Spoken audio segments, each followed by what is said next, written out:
জুমার দিনে অন্যতম যে আমলগুলো আছে ফজিলতপূর্ণ, তার মধ্যে একটা হচ্ছে দরুদ পড়া।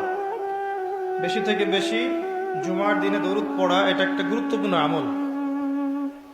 জুমার দিনে স্পেশালি নবী সাল্লাল্লাহু আলাইহি ওয়াসাল্লামের কাছে উম্মতের সালাম দরুদ পেশ করা হয় এবং তিনি উত্তর দেন। যে ব্যক্তি নবী সাল্লাল্লাহু আলাইহি ওয়াসাল্লামের উপরে একবার দরুদ শরীফ পড়বে, আল্লাহ রাব্বুল আলামিন তার উপরে 10 বার রহমত বর্ষণ করবেন ইনশাআল্লাহ।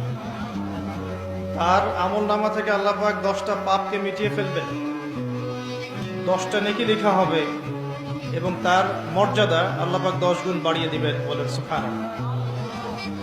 হাদিসে এসেছে সবচেয়ে কৃপণ সেই ব্যক্তি যার সামনে নবী সাল্লাল্লাহু আলাইহি ওয়াসাল্লামের নাম উচ্চারিত হয় কিন্তু সে দরুদ পড়ে না সাল্লাল্লাহু আলাইহি ওয়াসাল্লাম এই কথাটা বলেন।